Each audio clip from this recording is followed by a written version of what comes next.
Fala galera, está no ar mais um episódio do lindo, maravilhoso e querido Biomedcast. Sejam todos muito bem-vindos, pessoal! E modesto Aê! Também. Modéstia à parte, mas é isso aí mesmo.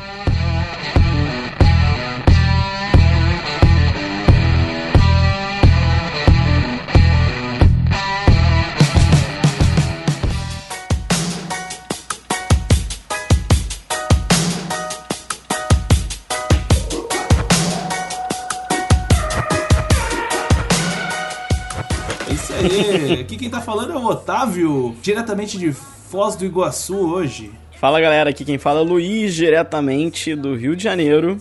E a pauta de hoje tá muito interessante e acho que os ouvintes vão gostar, como sempre. Sempre gostam desse programa, então...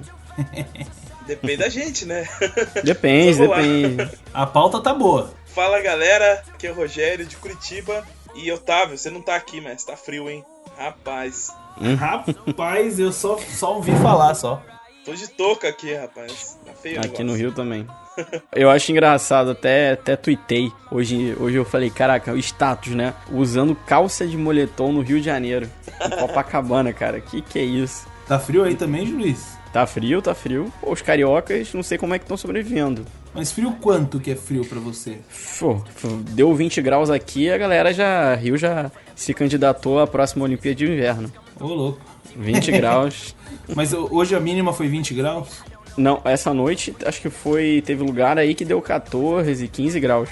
Então é frio. Aqui em Curitiba foi 4 hoje de manhã, na hora que eu acordei pra ir trabalhar. O pior é isso, né? O pior é isso. Na verdade, eu acho que a gente tem que participar de algum tipo de workshop sobre como começar um podcast sem falar sobre o tempo. Todo Biomedcast a gente fala sobre o tempo. Do clima. Tipo assim, e aí galera, fala aí, tô aqui, tá frio, tá mas quente. sabe por que é isso, cara? Porque tem dois curitibanos no podcast, duas pessoas de Curitiba, né? Eu sou curitibano, o Otávio é quase curitibano, né? Praticamente. E aqui, cara, é assim, cara, todas as conversas, o elevador, não. O assunto é esse. Pô, Curitiba é louco o clima, hein? Tava quente, agora tá frio.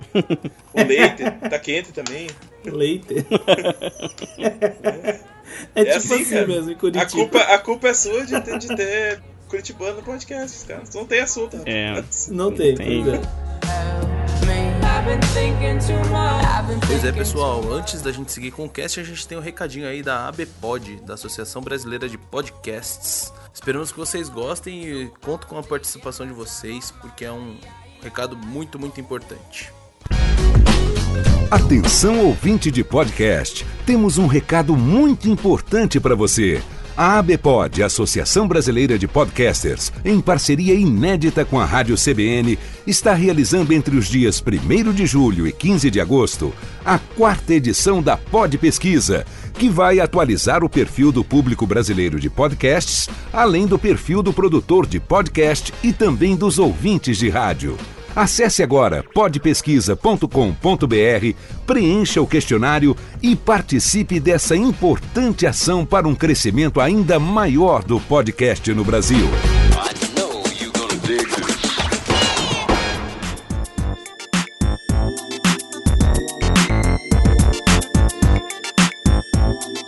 Hoje nós vamos falar sobre impressão 3D na área da saúde, gente. Um tema muito, muito top. O que vocês acham disso, galera? Eu tô porque eu acho que assim, é um tema que eu já fiz até alguns vídeos sobre sistema reprodutor feminino 3D que foi impresso, fizeram... Então tem coisas... Eu acho que é uma área extremamente promissora, principalmente quando a gente vai falar sobre órgãos. Caraca, e é fascinante a gente saber que a gente pode imprimir coisas que não sejam papel e calendários. Exato. Isso é maneiro. Tô animado. Vai ser um papo bom. Muito interessante. Também tô animado. Também. Principalmente saber que ela tem bastante, já tem hoje em 2018, a gente tá gravando isso aqui no dia 10 de julho de 2018, já tem impressão 3D na aplicação, né, na verdade, na área da saúde, né? E vocês já imaginaram ser capaz de produzir qualquer tipo de objeto dentro da sua própria casa, né? Será que, se você pensar assim, bom, preciso de uma pera nova para minha pipeta, será que eu vou conseguir? Claro que consegue. Eu preciso de uma cuba para minha eletroforese. Isso em casa, tá? eu preciso de um tecido estrutural para minha cultura de células. Será que eu consigo isso com uma impressora 3D?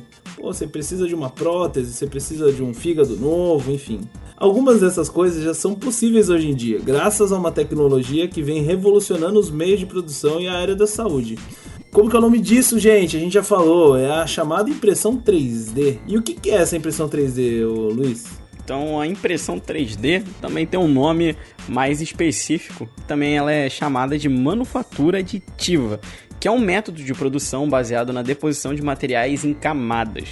Galera, a gente vai falar muito sobre camadas aqui, então vamos começar a visualizar essas 3 dimensões em camadas, etc. Então, neste método, um modelo digital pode ser produzido em diversos materiais. Isto é, galera, quando a gente tem ali um computador conectado, vai a pessoa, faz um molde do que ela quer imprimir, e aí então ela pode mandar para uma impressora 3D para imprimir em algum tipo de material que ela está adaptada e que ela está programada a fazer suas impressões. E também, quando a gente fala sobre impressão 3D, é sempre bom quando a gente traz um novo tema aqui pro Biomedcast, da gente falar aí pra galera um pouco de história, né? É sempre importante a gente saber de onde que veio.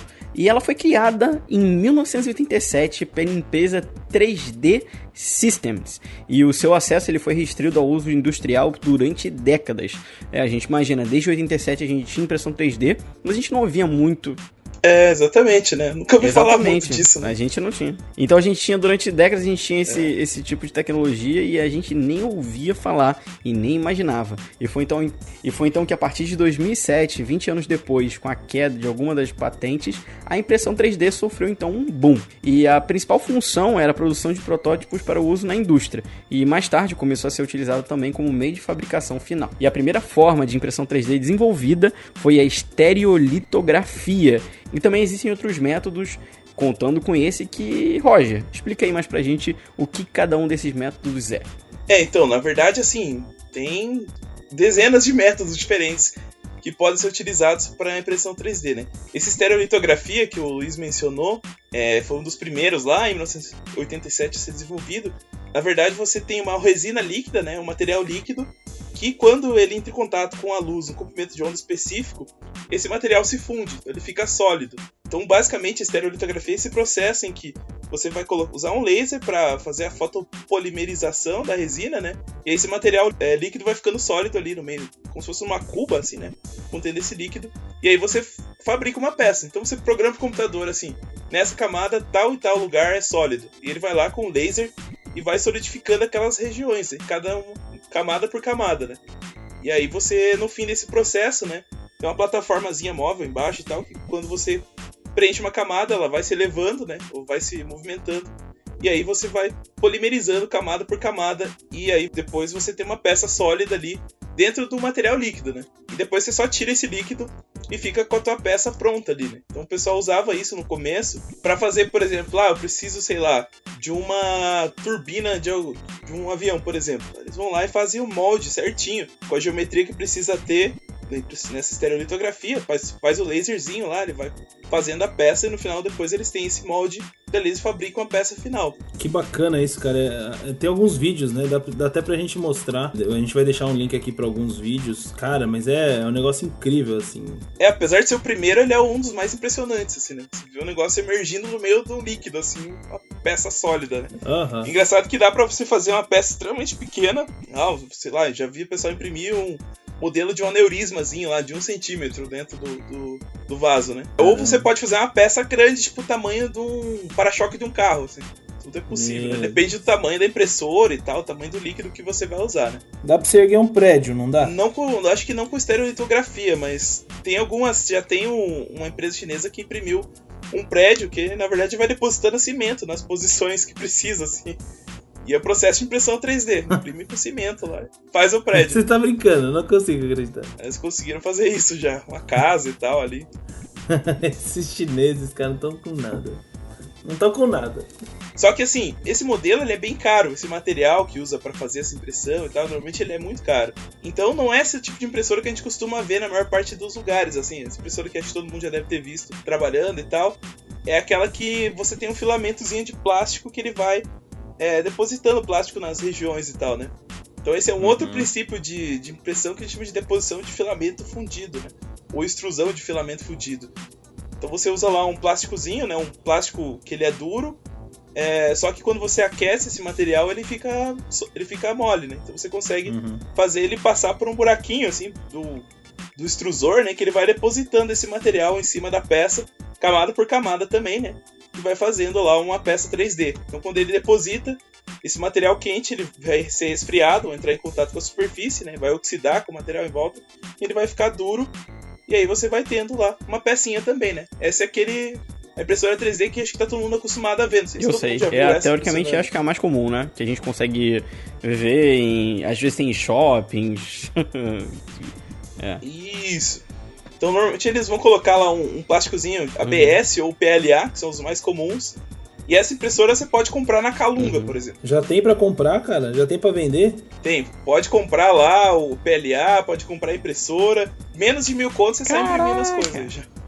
Com menos de R$1.000 você tá brincando, sério? Tô falando. Depois a gente vai ver os preços certinho, né? Mas é mais ou menos isso aí, tá? Mas aí também, esse aí tem vários tipos, né? Tem umas que tem o filamento super fininho e que faz o negócio com uma resolução bem boa. Tem umas que já são mais simples e tal, né?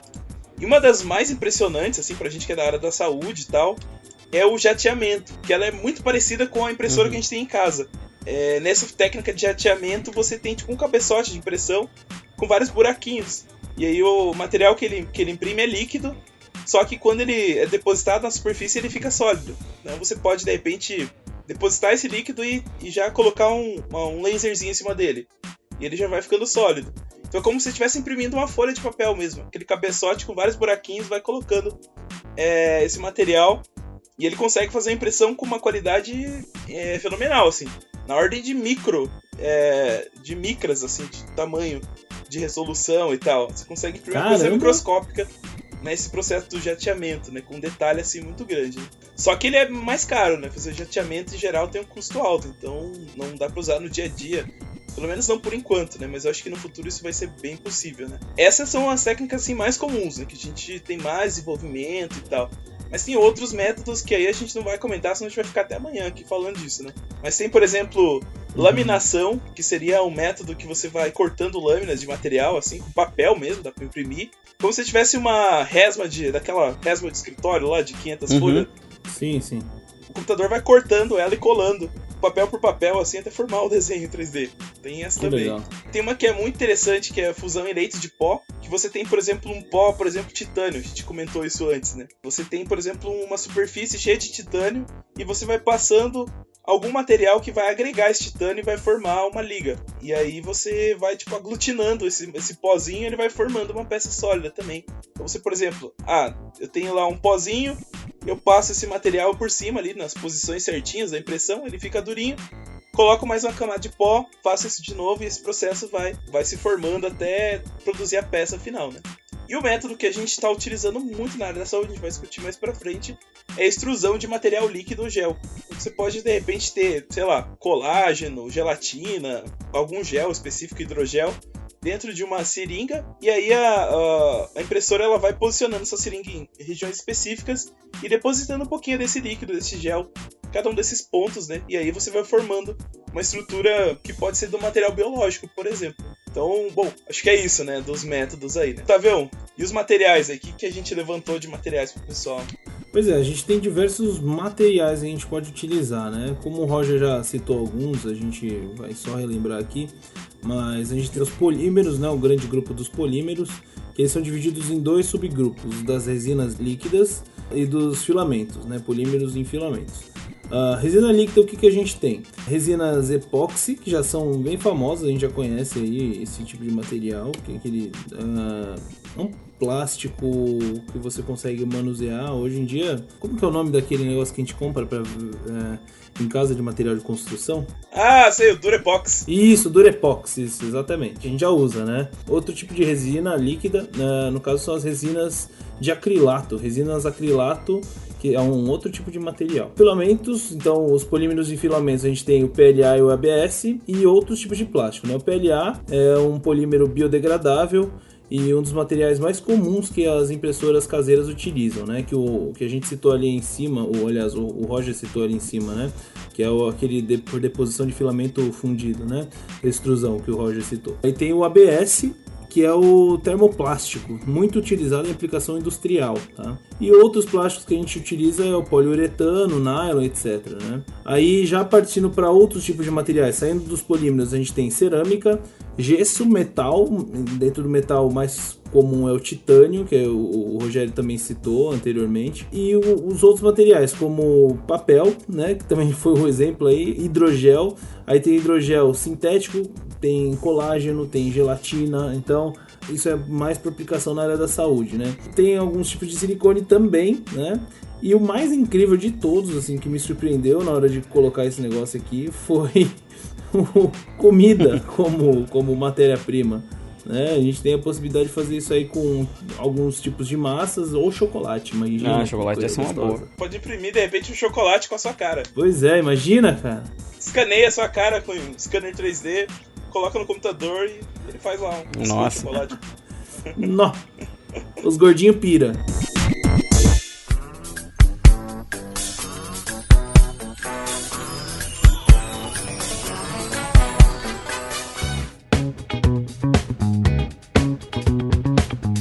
Mas esse processo é muito, muito complexo, né? Essa questão o processo de impressão como um todo é muito complexo. Rogério, você que está na área, explica um pouquinho pra gente como que funciona essa impressão de, enfim, uma peça como um todo. Bom, pessoal, até que não é tão complicado assim, né? Basicamente você tem duas etapas. Você tem, assim, a criação do modelo no computador, você precisa ter isso, né? Então você precisa ter lá a tua peça em 3D no computador, que você pode fazer de várias maneiras. Você pode, de repente, criar no SolidWorks da vida, lá no programa de CAD, uma pecinha em 3D, tipo, sei lá, um parafuso. Aí você desenha ele certinho, né? Você pode, de repente, escanear essa peça. Então você vai lá com um scanner 3D, por exemplo, e escaneia o rosto de uma pessoa. Ele vai passar vai passar uma luz, assim, então... conforme a reflexão dessa luz, ele forma um desenho em 3D do seu rosto ali, né? Ou, de repente, de algum objeto, de repente, de uma prótese que você quer fazer, né? E ele passa esse computador. Vem cá, deixa eu só interromper um pouquinho, Roger. Quando a gente fala em scanner 3D, a gente pode utilizar uma câmera desses celulares novos para isso ou não? Tem alguns aplicativos que fazem isso, mas não é muito bom ainda, né? Tá em desenvolvimento e tal. Em geral, o scanner 3D é um equipamento separado que você pode comprar, que ele vai tirar várias fotografias assim do objeto em várias posições diferentes e reconstruir. Mas assim, nada impede você realmente for lá com o celular e vou tirar foto em todos os ângulos possíveis e ter algum software para reconstruir isso, né? Tem alguns que funcionam com laser e tal, que ele vai fazendo varredura laser, assim.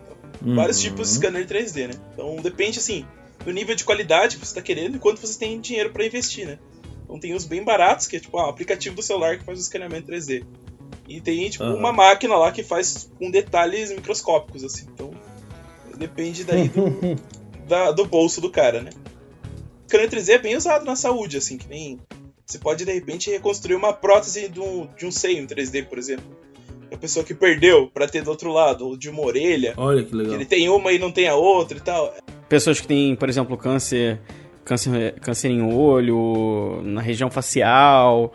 Eu já vi vários vídeos mostrando que a impressão 3D é extremamente impressionante nessa parte, porque, por exemplo, pessoas que perdem parte do olho, né, ali dessa parte da face, boca, eles conseguem, inclusive, fazer um tipo de scanner mesmo por dentro da cavidade para poder moldar bem uma prótese super personalizada para aquela pessoa. Então, isso já é usado. Isso é bastante feito, assim, acho que o campeão de peça para a área da saúde é a tomografia. Você pega a tomografia, você tipo, vai cortar a pessoa, vai ver por dentro e tal, né, na tomografia, todos aqueles recortes, e a partir daquilo você consegue gerar um modelo em 3D. Olha, então ele vai ter a característica específica da pessoa. Eu posso fazer uma prótese, de repente, de um osso do crânio, que vai encaixar certinho naquela pessoa, né? Ou, de repente, mais pra frente, até de um outro tipo de tecido lá, né? Você precisa de um vaso, especificamente de um tamanho, para tal lugar, com uma curvatura X ou Y. Talvez no futuro seja possível já fazer isso, né? Modelo animal já tem essas coisas, assim, né? De vasinho e tal, que eles fizeram. Então, assim, primeira coisa, você tem que ter essa peça digital, né? Esse modelo 3D. A partir desse modelo 3D, que tem vários programas, a gente pode até comentar pro pessoal que quiser brincar um pouco, tem na internet de graça os programas que você usa para fazer isso. Se você quiser brincar, quero extrair e tal. Depois tem um processo chamado segmentação, né? Que você precisa escolher ali qual parte do tecido que você vai usar. Por exemplo, se eu tirar uma tomografia, eu tenho osso, carne, peça líquida, vaso, tendão, tal, de repente eu vou lá e escolho só o osso, por exemplo, né? Tem uns programas para fazer isso. E depois que você tem a peça em 3D, ela tem que passar por um processo que chama fatiamento. Então assim, eu tenho o modelo 3D, mas ele não está pronto para ser impresso ainda. Eu preciso ir lá num programa específico e produzir todas as camadas que a impressora vai produzir. Então assim, começando da base do crânio, eu vou ter lá, sei lá, 30 camadas de tecido. E aí eu vou precisar fazer um modelo 3D de cada uma dessas camadas para eu enviar para a impressora ir lá e fazer esse processo de impressão, né? Ela precisa ter essa função aí, né? Essa imagem que vai ser fatiada a gente chama de STL, né? Seria lá um formato pronto para impressão 3D, né? Além disso, também são feitos suportes. Então assim, imagina que você vai imprimir, por exemplo, o que eu poderia dizer? Você vai imprimir o crânio inteiro, né? Só que a hora que você for imprimir a parte de cima, ele não vai ter nada para se apoiar. Se você imprimisse ele assim, tipo aquela parte que tampa em cima, sem ter nada embaixo, ele afunda, né? A impressão não ia ficar boa. Então, junto com esse processo de você fazer o fatiamento, você também vai produzir os suportes. Que são como se fosse um material impresso que vai temporário. Que ele é impresso junto com a peça só para segurar as partes que iam cair durante a impressão. Depois que forma a peça e todas as partes estão grudadinhas, aí você pode tirar esse suporte, né? Você pode dissolver ele com ácido, ou de repente só arrancar ele mesmo com uma... Depende do material que ele é feito, né? E aí você fica com a peça certinha do tamanho, da geometria que ela precisa ter, né? Depois que você fez tudo isso no computador, você preparou a peça 3D, cortou ela lá, preparou os suportes e tal, aí você tem que arrumar a impressora, né? Preparar o material que você vai imprimir, controlar a temperatura da impressora, calibrar ela para que não saia nada torto, né? Apertar o play e ficar lá vigiando a impressora, né? Ficar lá olhando e tal, pra ver se ela vai imprimir certinho, né?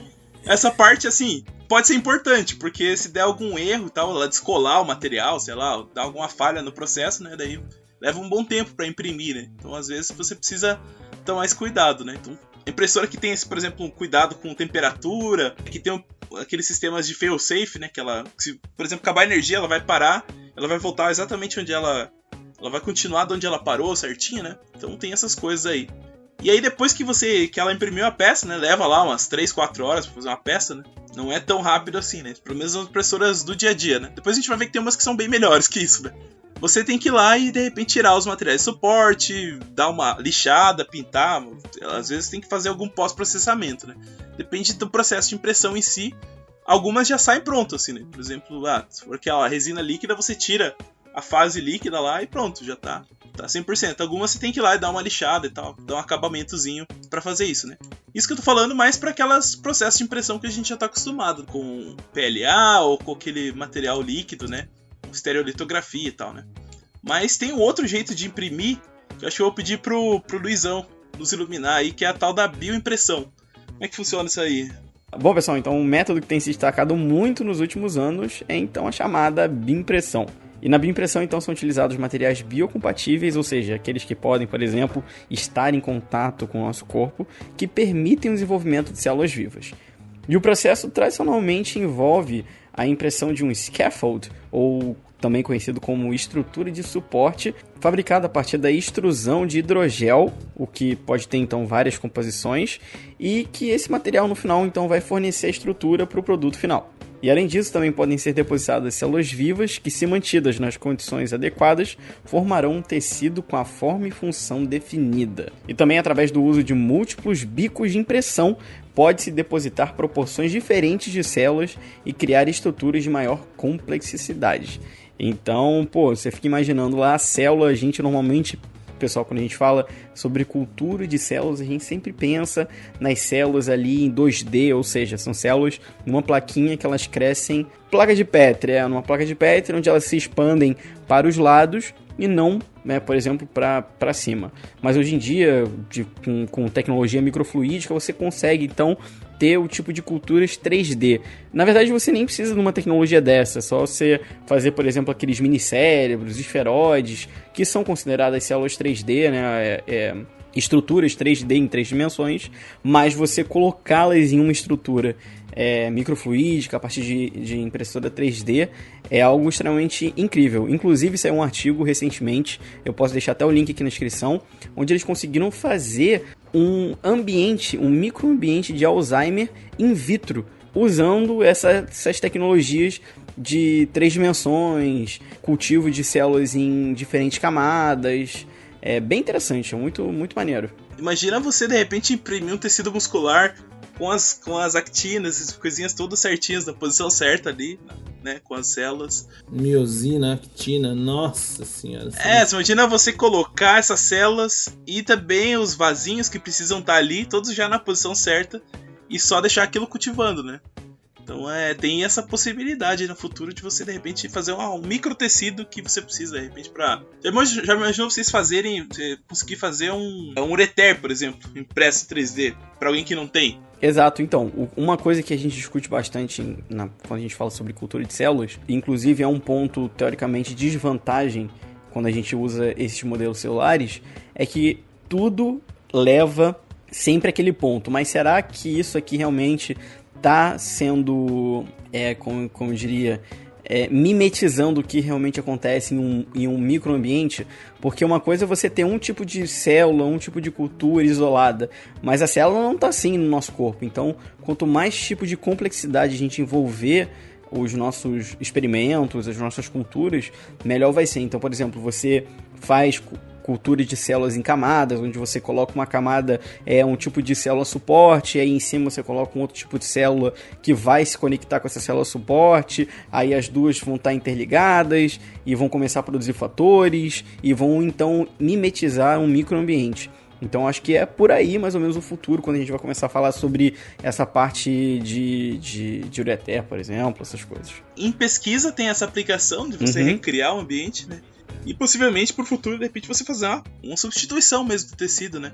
Pelo tecido que você criou no laboratório com a célula do próprio paciente, que vai ter 0 rejeição, por exemplo, né? Pois é, cara. Nossa, mas sinceramente, é incrível isso, né? A gente tá falando isso agora nessa parte mais celular, de criação de microambientes e tal, mas a gente tem outras aplicações na área da saúde, né? Então acho que, Otávio, fala aí pra gente um pouquinho sobre essas outras aplicações. Pois é, na área da saúde a gente tem aí, enfim, algumas que a gente já comentou, mas dentre elas, a criação de órteses e próteses sob medida, né? Você não vai depender aí de um modelo e saber se é PM ou G, sei lá, se existe isso, né? Mas... é você fazer a tomografia lá e fazer, tipo, o osso do cara exatamente o tamanho que precisa ser, né? Exatamente. Né? Protótipos para preparação de cirurgia, né? Então você, às vezes o médico, para fazer uma cirurgia, ele se prepara antes, né, para entender como que tá a situação daquele tumor, sei lá, daquele órgão que ele vai, enfim, operar, enfim. Então, acho que acaba sendo um protótipo para... É isso, Rogério? Então, o pessoal tem usado isso bastante em cirurgia ortopédica, por exemplo, né? Você precisa colocar um parafuso dentro de um osso, por exemplo. De repente, 20 parafusos e uma parte, sei lá, uma prótese metálica, né? Só que quando você vai fazer a cirurgia, você vai fazer um cortezinho mínimo, assim, vai ver só um pedacinho do osso lá, no meio de um monte de sangue, músculo, veia que você não pode cortar, né, e tal. Então, pra eles saberem o tamanho desse parafuso que vai entrar lá, ou, tipo, em qual posição que ele tem que entrar, é quase impossível, né? Tipo, o cara tem que se adivinhar onde que tá o tecido do cara, né? Então, tem muitos médicos que estão recorrendo a isso. Ele vai lá e imprime a tomografia do cara, o osso certinho, né, do paciente lá, do tamanho que precisa ser, e ele simula a cirurgia antes lá, pega lá o parafusinho, vê qual o tamanho que ele vai usar, o molde que ele precisa, em vez de entortar próprio durante a cirurgia, ele precisa entortar lá o molde para encaixar naquele osso certinho, ele já faz isso antes, manda esterilizar, chega na hora da cirurgia, ele faz a cirurgia metade do tempo, assim, né, com menos risco pro paciente, então, mais nesse sentido, de você se preparar e tal, né, depende por que lado que eu vou conseguir ter que fazer uma incisão lá para alcançar aquele tecido que eu preciso operar, por exemplo, né? Então tem várias coisas aí. Mas não é só para isso, né? Tem outras aplicações também. O pessoal aí tá achando que é pouco, né? Sei lá. Achando que é bastante, né? Sei lá. Produção também, então, de guia cirúrgico. Uma peça que você utiliza, por exemplo, para fazer um implante de, sei lá, um catéter, de um parafuso. Enfim, ele serve como um guia que para você poder inserir isso em algum lugar, você tem que passar isso através de algum lugar, ele serve como um guia mesmo, o próprio nome já diz, né? Ele vai guiar essa inserção dessa peça, enfim, desse parafuso, desse adendo que você vai colocar no paciente. Outras aplicações são estudos de anatomia comparativa e educação médica, ou seja, você não vai precisar mais de modelos cadavéricos, né? Você não precisa mais de necrotério, nem formol, nem nada disso, né? Acho que é um negócio bem interessante. Imagina você também, assim, meu paciente tem um tumor ósseo, eu vou lá, imprimo o tumor ósseo e mostro pros meus alunos como é que ele é e tal. Pois é, olha só. Imagina, um tumor no fígado, imagina que legal. Você pega lá o fígado normal, esse aqui é um fígado doente, por exemplo. Aí você imprimiu ele exatamente do jeito que ele é dentro do corpo, assim, sem o paciente precisar morrer pra você fazer isso, né? Olha que legal, que bacana, né?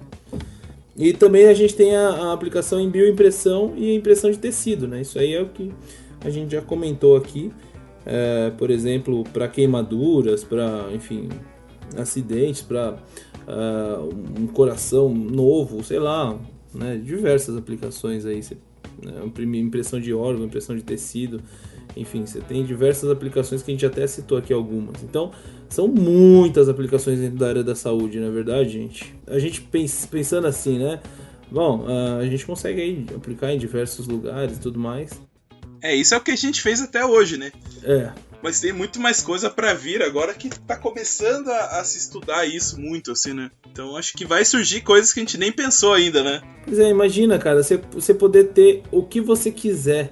Você pode, por exemplo, você pode ter uma empresa, pensando aqui agora, tendo um brainstorming, você pode ter uma empresa de modelos de coisas. E aí a pessoa tem a impressora na casa dela, ela compra, ao invés de comprar a coisa, ela compra o seu modelo, entendeu? Compra, né? Pode ser uma coisa muito legal, né? Já deve ter. Já deve ter, né? Eu sei que tem o centro de pesquisa, eu acho que é lá da Unicamp, do Renato Archer, eles têm um banco de dados com várias estruturas anatômicas, assim, que eles têm um modelo tridimensional. Você tem um coração, aí ele tem lá o coração, pra você imprimir na sua casa. Eles têm como se fosse um banco de dados, assim, pra você fazer essas coisas, né? Então, sei lá, eu preciso de uma vértebra de uma criança, de repente eu vou lá e tem, assim, né? Como é que é o tamanho, qual que é a densidade dela, tá lá certinho. E você tá aqui, aperta o botão, imprime e eu vejo certinho como é que ela é e tal. Aí aplico pra o que eu quiser, se eu quiser fazer uma cirurgia, se eu quiser ensinar pra alguém, né? Ou estudar mais a fundo isso, né? Que legal isso, né, cara? Nossa Senhora.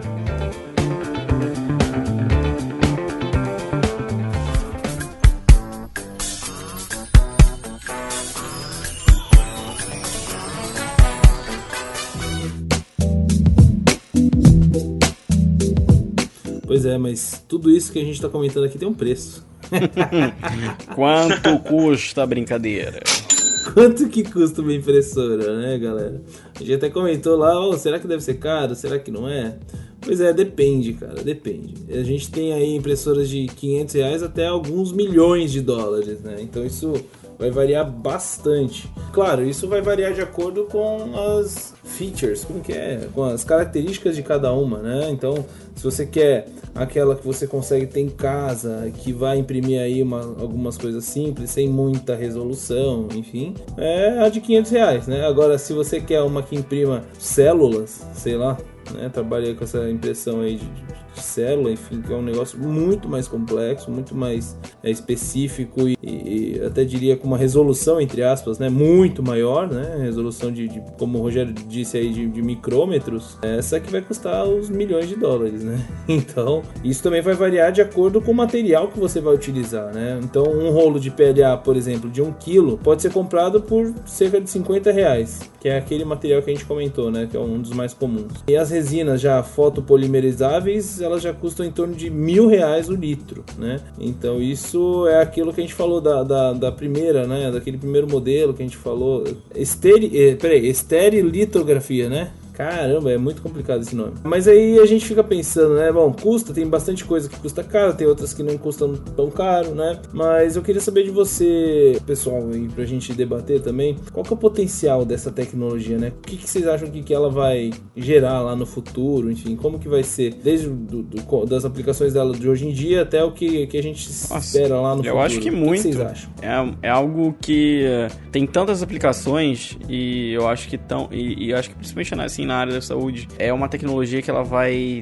Eu tenho certeza que anualmente ela vai avançando e é uma coisa muito grande, assim, se a gente for parar para pensar em onde a gente pode aplicar a impressão 3D. Não só imprimindo coisas para serem úteis, por exemplo, imprimiu para ser útil instantaneamente, mas você imprimir algo que pode servir de suporte para você fazer outra coisa. Então, a impressora, acho que 3D tá hoje em dia, muito nisso. Você construir algo que dará suporte para você fazer o que você precisa. Mas eu acho que o avançar dela é realmente você imprimir algo para usar na hora, entendeu? Tô precisando de um tipo de dispositivo que vai conectar aqui e tal, para fazer o trabalho sozinho. Mas hoje em dia eu vejo muito mais como um suporte. Eu, por exemplo, hoje em dia vejo que é mais limitada essa coisa de você imprimir, por exemplo, uma prótese pronta. Não é assim, você imprime uma parte, né? Roger me corrige se eu estiver errado, mas você vai imprimir uma parte dela e você vai completar com outras coisas. Depende da função e tal, né? Tem alguns que são próteses que você vai imprimir várias partes dela. Uma mão articulada, você vai imprimir cada uma das partes e depois monta e entrega pra pessoa, né? Porque tem órtese também, né? Que é aquelas que não é exatamente pra substituir, mas é pra ajudar, de repente, na mobilidade ou no tratamento de alguma coisa, né? Então tem essas partes tá bem estabelecidas. Se vocês procurarem no YouTube, por exemplo, lá 3D Printing Health, assim, vocês vão achar lá. Pessoal com mão que foi impressa, robótica, assim, né? Mão pra substituir a pessoa que não tem mão. Ou sapato específico, a pessoa que tem o pé com alguma deformidade, por exemplo, né? Então tudo isso já é possível fazer, né? Assim, na área de saúde, especificamente, está sendo bastante utilizado na parte de cirurgia, né? Eu tenho visto bastante isso, né? Mas hoje em dia, as próteses que você faz ainda não são totalmente reabsorvidas, né? Então tem essa questão. Por exemplo, eu fazer um fêmur de titânio é o que a gente já fazia antes, né? Colocar lá uma haste de titânio e tal pra substituir aquele fêmur. Eu consigo hoje em dia imprimir uma coisa que tem a forma específica lá pra colocar lá. Só que uma prótese assim de um material exógeno, ela às vezes não fica pra sempre, né? Então, se daqui 5 anos, daqui 10 anos eu preciso ir lá e trocar minha prótese, por exemplo. Outra cirurgia e tal, né? Então acho que talvez no futuro, imagina você imprimir um osso com os vasos, com as células e colocar lá naquele lugar, substituir aquele tecido lá e ele ser reabsorvido. Você nunca mais precisa fazer outra cirurgia para mexer naquela prótese, né? Eu já tô pensando aqui, eu tive uma palestra no sábado sobre inteligência artificial. Imagina você juntar os dois, cara. Imagina a máquina, né? Enfim, o software com inteligência artificial, ou seja, ele aprendendo a programar, por exemplo. Então, já existem alguns casos, né? Mas aí, o que é a inteligência artificial aplicada à programação? É o robô, teoricamente, entre aspas, né? O robô fazendo outro robô, certo? E aí você coloca uma impressora 3D para ele produzir, né? E ele pode produzir peças, pode produzir outro robô igual ele, enfim, sei lá. E aí a gente vira num caos mesmo, né? Que aí é aquele... Vamos entrar no Matrix, sei lá, e... Deixa eu explodir tua cabeça, Otávio. Exploda. Se você tem uma impressora 3D, você pode imprimir outra impressora 3D. Pois é, então. Eles vendem na internet, você compra o kit com a parte digital. Por exemplo, tem um circuito lá que você vai colocar. E todo o resto da impressora você imprime na tua casa. E aí você monta ela e pronto. Daí com aquela impressora você pode emitir outra, inclusive, né? Compra lá só um chipzinho, encaixa nela e vai embora, né? E aí você começa a vender isso. Aí, de repente, não tem mais valor. Todo mundo tem em casa, né? Pois é. É por isso que vai ficar barato. É. Que legal, cara. Oh, que negócio louco, né? Mas isso a gente também tem que... Uma coisa que a gente não pode deixar de pensar também é a aplicação... A gente só tá falando de coisa boa, né?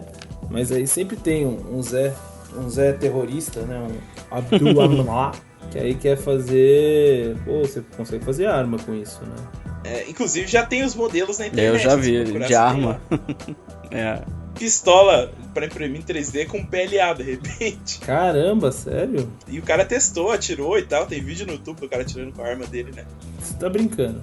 Inclusive, pro pessoal que ficou bem interessado nesse tema, quiser saber mais, não tanto para a área da saúde, mas impressão 3D como um todo, tem um documentário lá na Netflix, que não paga a gente nunca, sem né, falar dela, que chama Print the Legend. Print the Legend. Que ele explica mais ou menos esse processo de como começou a impressão 3D, fala desse cara que imprimiu uma arma e tal, né? E quais são as empresas principais que começaram com isso, né?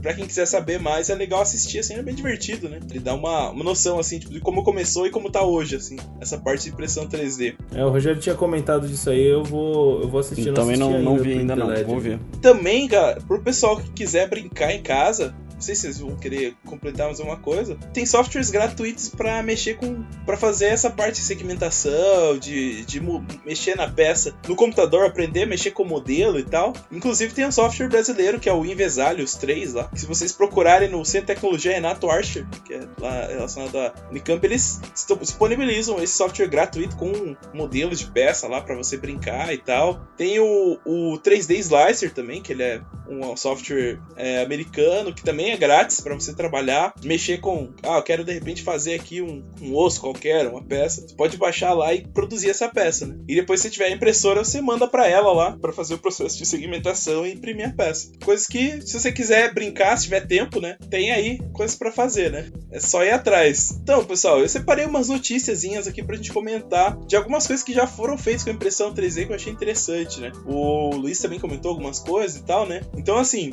o que já foi feito? Impressão de uma orelha completa para uma pessoa que não tinha orelha. Então, o que é feito? Eles escanearam a orelha que a pessoa tinha, não tinha de um lado, do outro não tinha, isso foi feito na China. A criança tinha microtia, né, que é uma doença que forma uma micro-orelha, assim, ela não se forma completamente, né. Então eles escanearam, fizeram a impressão do scaffold, né, daquela estrutura desse material em colágeno, né, e depositaram células ali e tal, e colocaram essa orelha implantada no paciente, né. Acho que eles implantaram primeiro no braço, até ela crescer e se desenvolver as células ali e tal. E a hora que ela ficou do tamanho certinho, eles implantaram no lugar da orelha que ele não tinha. E aí ficou perfeito, assim, ó, orelha igualzinha a outra, né. Tem as imagens, bem bacana. A partir do escaneamento, você consegue, de repente, inverter, né. Então imagina que você tem uma mama e não tem a outra. Você tira o escaneamento de uma mama, inverte, né, e tal, e imprime do outro lado, né, a parte complementar lá, o molde de silicone, de repente, ou a própria tecido vivo mesmo, implanta na pessoa, né, e daí ela volta a ter aquela função certinha, né.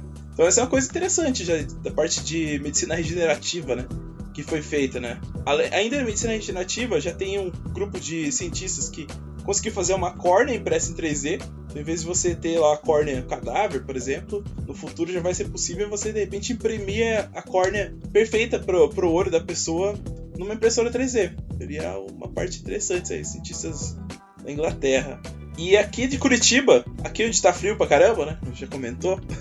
Teve uma curitibana que criou um projeto de pele impressa em 3D para substituir os animais. Então você tem uma pele lá com a estrutura, a microestrutura dela toda desenhadinha, né, com as células, as posições ideais ali, impressas dessa bioimpressora, que você pode de repente fazer um teste do cosmético antes de ir pro fase animal para ver se ele tem alguma reação negativa, alguma coisa assim. E aí já entra naquela parte que o Luiz estava falando, né, da impressão pro uso na ciência, né, então para você pesquisar coisas com impressão 3D, que eu acho que é sensacional também, né. Já tem material reabsorvível que você imprime, por exemplo, uma prótese, ao longo do tempo essa prótese ela é substituída pelo tecido vivo da própria pessoa.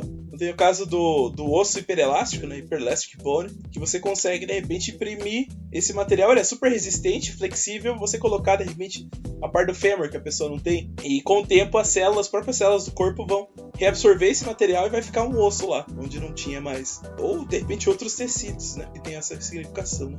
Então essas são algumas coisas que eu separei aqui para comentar com vocês, gente, pra vocês ficarem por dentro aí do que está sendo feito, né? Tem muito mais coisa, né? Se vocês forem cavar aí, a gente pode ficar falando aqui pro resto da vida, né? Não, eu acho que... Pô, a gente debateu muita coisa sobre impressão. Eu, pelo menos, aprendi muito. Que nem eu tinha mais noção, mais naquela parte de cultura e tal, mas... sempre achei muito interessante ver, mas nunca fui realmente a fundo sobre sobre o que realmente era. E esse final de semana é a primeira coisa que eu vou ver na Netflix. Vai ser o documentário que o Roger recomendou. Engraçado, eu lembrei agora que o pessoal fez uma turbina de avião impressa em 3D. Tá voando lá na Boeing, lá. Tá lá, a turbina. Ah, mentira, sério? Até hoje, cara. Não é o molde, é a peça mesmo. Imprimiu, tá pronto, colocou lá, tá funcionando, né? Imagina. Você tá brincando, sério? Legal. Vamos colocar os links dessas pesquisas que a gente comentou aí, tudo no post. Luizão, nosso excelentíssimo publicador, vai colocar lá pra gente, pros nossos ouvintes poderem conferir. Tá bom, galera? Bom, eu tô muito feliz, cara. Nossa, me surpreendeu demais o tema. Infelizmente o Brunão não pôde estar aqui hoje com a gente, né? Ele tá aí se preparando pra se casar. Não era hoje que ele tinha aquela competição de hipismo? É verdade. Não, mesmo, é que ele... gente, acho que o Bruno ele vai entrar de cavalo no casamento dele, tá competindo, tá treinando. Tá treinando. É verdade. Treinando, é verdade. Vai um monte de gente mandar, pô, Bruno, soube que você tá andando de cavalo, Biomed quer. Verdade, Deixa o pessoal perguntar pra ele, né? Quem mandou faltar. Mas é isso aí, galera. Foi um prazer, muito obrigado pela sua audiência, pelo seu download. E a gente espera que você curta aí nosso episódio, comente, por favor, não deixe de comentar. Você que tá chegando hoje aí, que não conhece ainda o BMedcast, chegou hoje. Poxa, a gente já tá aí quase no 100º episódio, a gente conta com você. Participa, comenta, a gente sempre faz questão, a gente tá programando aí uma leitura dos comentários, dos principais comentários e e-mails recebidos dos ouvintes. Então, se você comentar, é possível que a gente leia a sua mensagenzinha aí num episódio próximo, tá bom, galera? Esperamos que vocês gostem. Não esqueçam, a gente já colocou, o Rafa colocou pra gente aí no início do cast um recadinho pra vocês. A gente tá participando da Pod Pesquisa 2018. É muito, muito importante que vocês participem, gente, porque a gente vai saber como que tá a nossa audiência, como que vocês estão, né? E, inclusive, nesse ano vai ter uma coisa inovadora aí, que os próprios podcasters vão ser avaliados também. Então, esperamos que vocês gostem. Depois a gente vai publicar os resultados da Pod Pesquisa, mas, por favor, participem, que até início de agosto, se eu não me engano. Certo, galera? Certo! Esperamos que vocês gostem. Muito obrigado pelo seu download. Recado dado. Vocês têm algum recado aí pro pessoal? Que sejam felizes e é isso aí. Tem aí também padrim.com.br/biomedcast, se você quiser apoiar a gente, ser nosso padrinho, nossa madrinha, chega mais e ajuda a gente a manter o podcast vivo por muito mais tempo. É isso aí, galera. Estamos lá no Facebook, Instagram, faz tempo que a gente não fala isso aqui, mas enfim, a gente tá em todas as grandes redes sociais. Eu digo grandes porque a gente não tá no Snapchat, né? Redzinha sem vergonha. O Luiz vai quebrar minha cara porque eu acho que ele tá no Snapchat até hoje. Eu não. Ih, faz tempo que eu deletei. Não. Ah, é? E a gente tá até no Tumblr, galera. Até no Tumblr, é verdade. Gente. Enfim, galera. Fotolog. Vocês não viram o nosso nick no MSN, gente? Isso é aqui. Verdade. Deixa um scrap no nosso Orkut lá e tá tudo certo. É isso aí, tchau, galera. Tchau. Tchau. E se você tá ouvindo até agora, só um recado, Tchau, você é ouvinte de ouro, porque eu sei que quase ninguém fica escutando até o final, então você, um beijo. Valeu. Esse Luiz Galanteador. Valeu, galera. Obrigado, até galera. o próximo episódio. Valeu. Tchau. Até mais. Tchau. Um beijo, até a próxima.